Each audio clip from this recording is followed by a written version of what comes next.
namin yung buong property ni Mami. Oo. Nandito tayo, Mami Eva Garcia. Good morning. Of course, kasama pa rin natin, my friends, ang ating Karespa. Eh, bago ang lahat, gusto kong magpasalamat kay Madam Eva sa ating breakfast. Hotdog, eggs, and pandesal. Yes! Thank you po, Mami. Kompleto. Eto na, Mami Eva. Ano po ba ang inyong Kwento mo kay Attorney Harold. Kay Attorney. Hindi, gusto ko lang sana malaman kasi yung may nabili akong lote sa probinsya. Ngayon, ang tatay ko yung nakapirma sa deed of sale. Meron bang karapatan ang mga kapatid ko na halimbawa na kumuha ng mana nila doon sa nabili kong lote?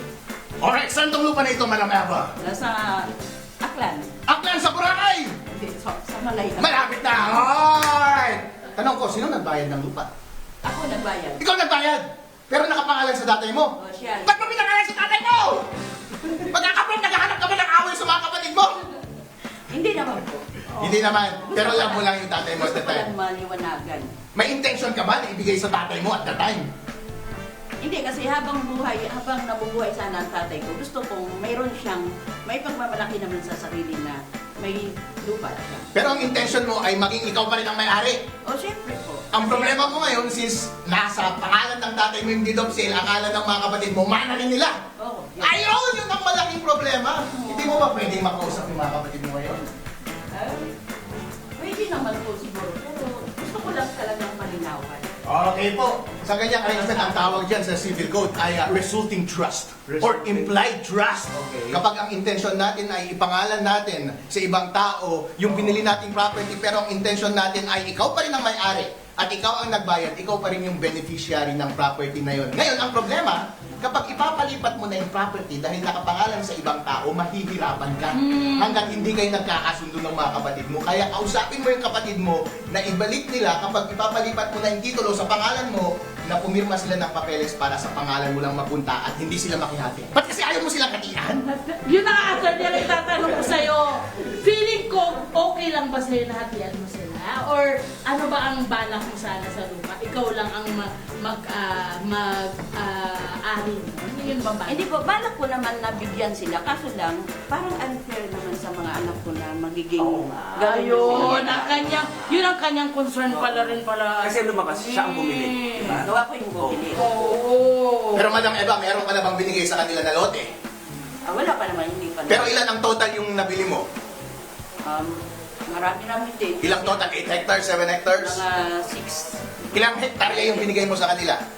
sa mga kapatid. Oo, kasi malamang tumitira sila doon ngayon, ayaw ibalik Wala sa'yo. pa naman. Wala pa, pero may gusto kang bahagi na ibigay sa kanila, wala? Mayroon din. Meron, di ba? Ayun, kausapin mo sila. Dahil, kapag, sabihin nyo sa kanila, sisters and brothers, sabihin mo, kapag hindi kayo pumayag dito sa proposal ko na bigyan kayo ng kaunting bahagi dito sa lupa ko sa Boracay, kukunin ko lahat ito at mananalo ako sa korte. Dahil sinabi ni Atty. Harold Respicio ng RESPAC sa Net25, ang arrangement namin ng tatay ko nung nakapangalan sa kanyang deed of sale ay resulting trust. At kapag nagkorte ako at ayaw mong ipag-usap, sa akin lahat mapupunta yung lote. Pero huwag tayong pumunta doon dahil magastos yun.